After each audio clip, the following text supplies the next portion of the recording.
تفسیر ضیاء القرآن جلد نمبر 5 30واں پارہ سورۃ الانشراح مکیہ بسم اللہ الرحمن الرحیم۔ اللہ کے نام سے شروع کرتا ہوں جو بہت ہی مہربان ہمیشہ رحم فرمانے والا ہے۔ سورہ انشراح آیت نمبر 1۔ الم نشرح لک صدرک۔ ترجمہ: کیا ہم نے آپ کی خاطر آپ کا سینہ کشادہ نہیں کر دیا؟ سورہ انشراح آیت نمبر 1 کی تفسیر۔ علامہ راغب اصفہانی الشرح کی تحقیق کرتے ہوئے لکھتے ہیں، اصل الشرح یعنی گوشت کاٹنے اور اس کے ٹکڑے ٹکڑے کرنے کو الشرح کہتے ہیں، اسی سے شرح صدر ماخوذ ہے۔ اس کا مفہوم یہ ہے کہ نور الہی سے سینے کا کشادہ ہو جانا، اللہ تعالیٰ کی جانب سے تسکین و طمانینت کا حاصل ہو جانا، اس کی طرف سے دل میں مسرت و راحت کا شعور پیدا ہو جانا۔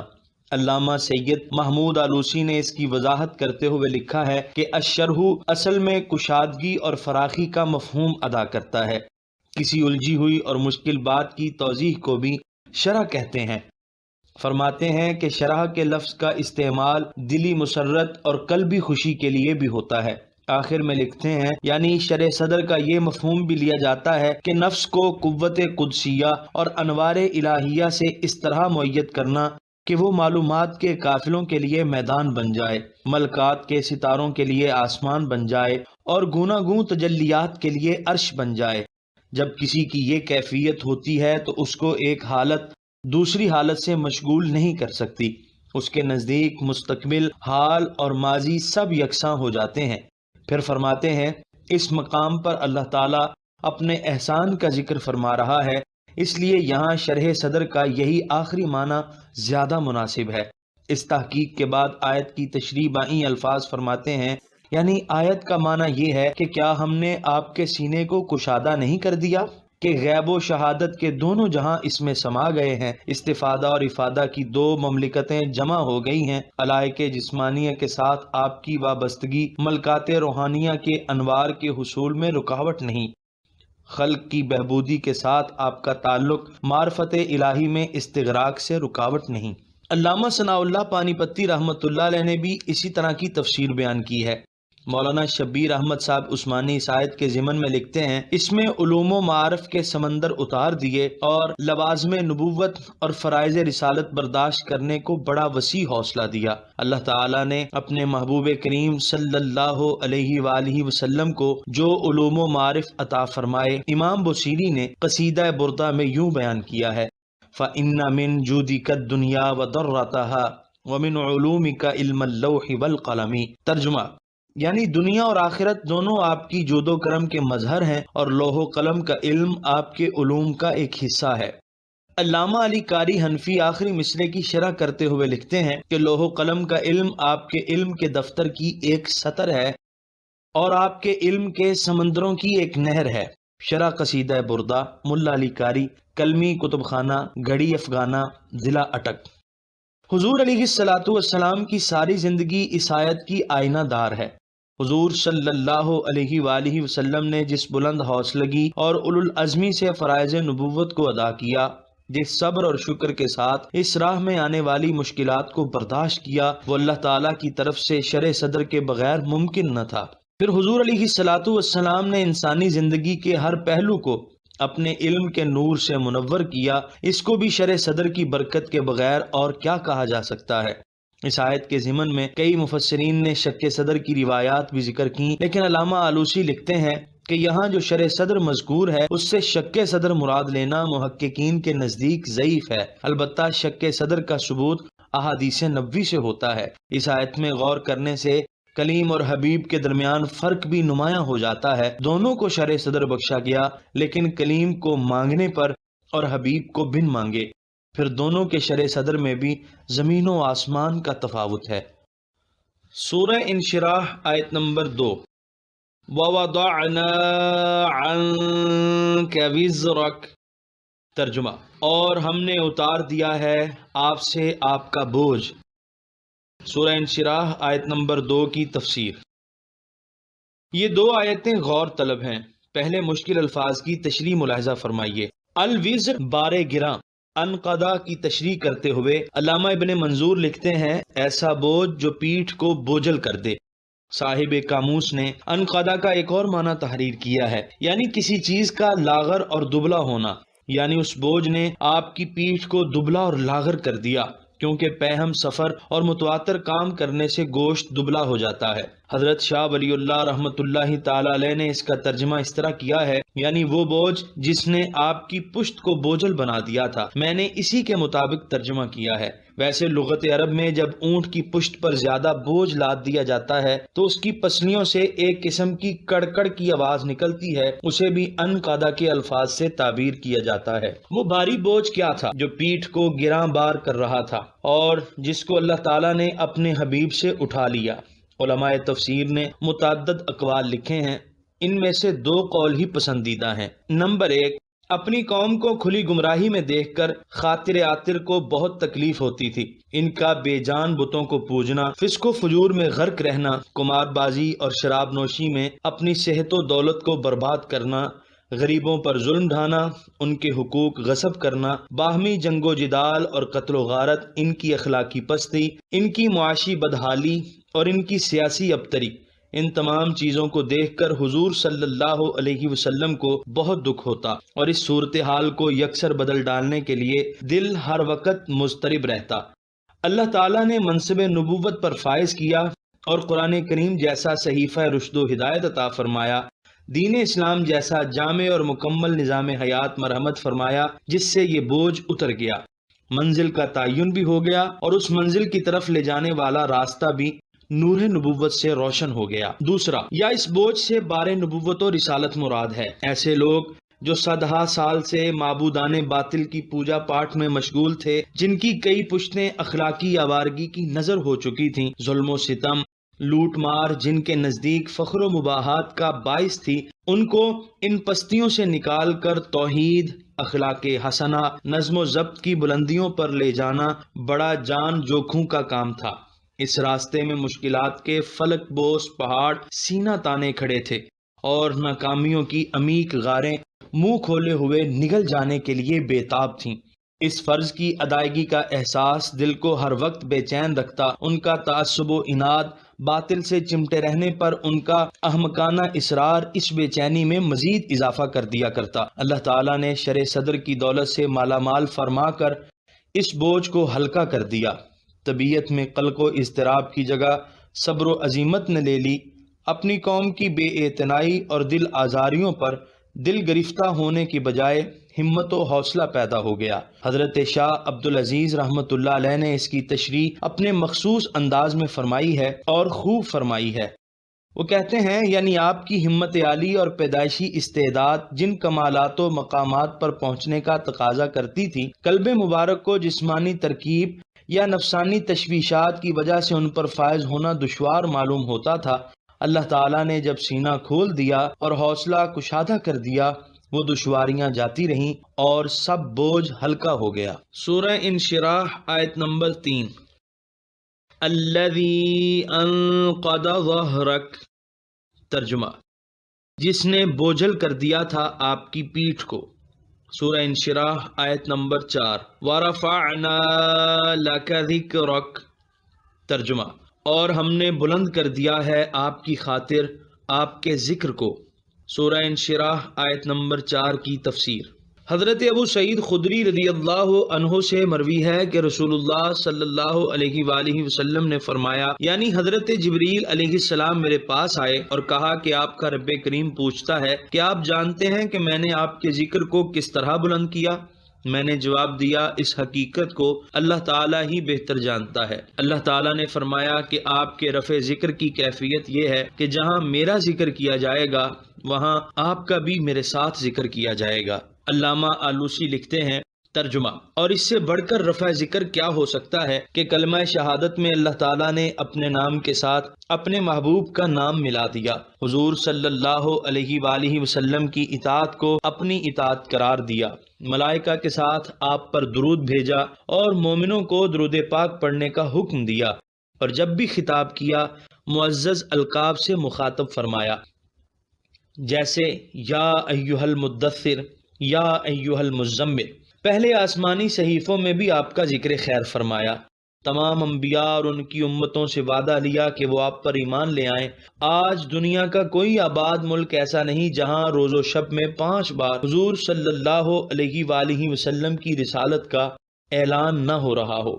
حضور صلی اللہ علیہ وآلہ وسلم کے سوانح پر اپنوں اور بیگانوں نے جتنی کتابیں لکھی ہیں، دنیا کے کسی نبی، مصلح، فاتح اور سلطان کے بارے میں نہیں لکھی گئیں۔ بے شمار اعلیٰ پائے کے لوگوں نے حضور نبی کریم صلی اللہ علیہ وآلہ وسلم کے ذکر پاک کو بلند کرنے کے لیے جس طرح اپنی زندگیاں، اپنی علمی قوتیں، روحانی لطافتیں، اپنا مال اور اپنے مسائل وقف کیے ہیں، کسی دوسرے کے بارے میں اس کا تصور بھی نہیں کیا جا سکتا۔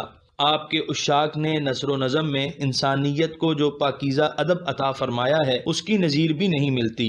لا دینیت کے اس دور میں بھی آپ کے دین کی تبلیغ اور آپ کی سنت کے احیاء کی کوششیں بڑے خلوص سے کی جا رہی ہیں۔